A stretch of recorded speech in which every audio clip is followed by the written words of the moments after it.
Hello and welcome to Lesson 15 of Software Design and Development for National 5 Computing Science. Last time we looked at predefined functions. Today we're going back a bit up to 1D arrays. The reason we're going back to 1D arrays is because you kind of need to know about 1D arrays before you can move on to the next bit, which covers traversing a 1D array.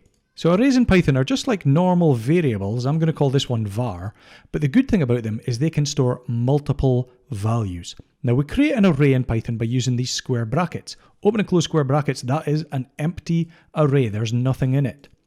Now I must clarify before we move on that technically speaking, Python does not have any array structure included. So this is technically called a list, and Python purists or Python experts will be very annoyed at me for calling it an array, but the SQA want you to know about arrays. Python doesn't have arrays, so the closest thing we have is actually called a list. So we're going to use this as an array. They're quite similar, but there are key differences, but for your purposes at National 5, you don't care about the differences. We can treat it just like an array. So as I said, arrays store multiple values, and we can do that. So here's one value, it's storing the number 54, but after a comma, I can add a second value, 34. After another comma, I can add 8, or another one, 56. So this variable is an array of 4 numbers. Now these numbers can be accessed one at a time. I could print the entire array, and you'll see it prints the entire array. There we are, 4 numbers. But we can get one number at a time by stating the index of that number. The index is like the location of the number inside the array. And we state the index in square brackets after the variable name. So here we've done the square brackets, and I can choose an index such as index 1. What number do you think it's going to print? Have a think. Here we go. 34. Now the reason for that is indexes start at 0. So this is location 0, index 0. This is index 1 and 2 and 3. So you can see that an array of 4 items has indexes 0 to 3. Now this is quite important, and you'll see that it works really well with fixed loops in just a minute. But before we get to that, you may want to know, how do we add things to an array? Because in a program, you're not going to create an array and then just type in the values in the program. You might want the user to type in the values. So let's get a new value from the keyboard and ask the user to enter a new number. And then we want to add this new value to the end of this array. How we do that is we say var.append. And in the brackets, we type in the new value. So in this case, it's a variable called new value, and that will add the new value into this array. So let's print the whole array so we can see it. So first off, this is what it starts as. If I run the program and I type in a new number, here's the new array. Now what's happened here? Look at this. The number 99 is in quotations. Why is it in quotations? Because inputs are text. Now this is something that you can't actually do with arrays, because an array should all have the same data type, but Python lists do allow you to mix and match. So this is one key difference between Python lists and other programming languages arrays. They have to be all the same data type. But I typed in some text, even though it was 99, it was in as text. So I need to fix this, turn it into an integer, bloop, give it another blast, 99, and here it is. It's a number now because it's an integer here. Beautiful! Now I mentioned that loops are very good at working with arrays. Let me show you an example. Let's create an array called names, and we'll loop 5 times. And each time around the loop, we will append a new name that we get through the keyboard. Now look at this line of code first. I want to explain this. So we are appending to the names array something taken from the keyboard, and I'm prompting the user with a message, enter name, and then I'm concatenating a number. Now remember, X in range 5 means that X will contain one number at a time that is in range 5.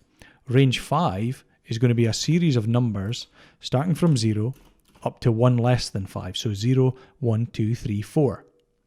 That might sound familiar, especially when we start printing the array.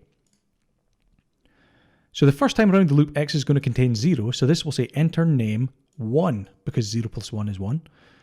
And then the second time round, it will say enter name 2, and so on. So it'll just make it look a bit nicer. Then at the very end of this program, I'm just going to print the names array. So this is a very boring program that doesn't do much, but let's give it a blast.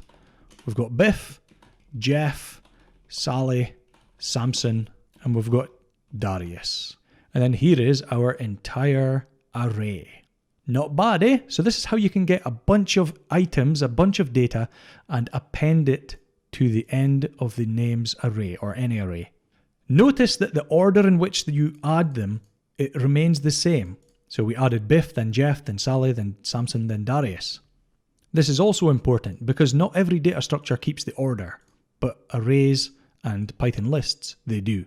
Now this is an example of how to get data into an array, but let's just change this up and say that we already have the data in the array. Now this is just an example, but let's imagine that this data was taken from the keyboard, or it could have been taken from anywhere, like a text file, you do it higher. But imagine this names array was already populated. And for sake of argument, let's just say that you don't necessarily know exactly how many names are in the array. So you have to write a program in a way that doesn't need to know beforehand the size of the array. So in this case, the size of the array is 5, but we need to write a program that can find that. So how do we do that? Well, the length of an array tells you how many items are in it. So if we print this, you'll see that it'll print the number 5. And remember that when we did a loop for x in range 5, that looped 5 times. So we can use the length of this array to tell our program how many times to loop. So let's, instead of looping 5, let's loop for the length of the array. And remember that x is going to start at 0 and end 1 less than the length of the array. So it's going to go 0, 1, 2, 3, 4. Now where do we recognize that from? The indices, the index of each item. This is index 0, index 1, 2, 3, and 4.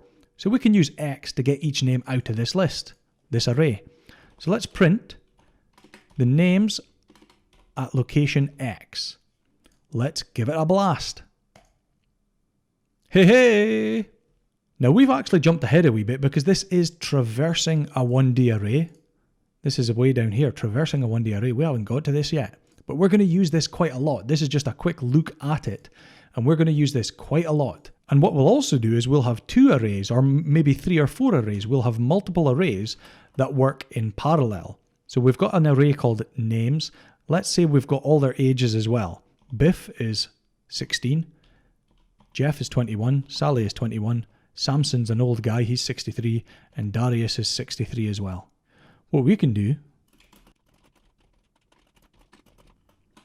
is print a wee message using the name and the age of each person. Now, because the order of these arrays remains the same, we know that the first person relates to the first age, and the second person relates to the second age, and so on. So X is always referring to the same person, regardless of which array you're getting the information from. So if we run this, not bad, eh? So there you have it, your first look at arrays. Hopefully you think they're interesting and can see ways in which they can be useful. You're going to use them quite a lot at National 5 level. Most programs that you write, especially in exams or for the coursework, will involve an array of some sort, at least one array, and will quite likely have multiple arrays. Hope you've enjoyed this one. I'll see you in the next one.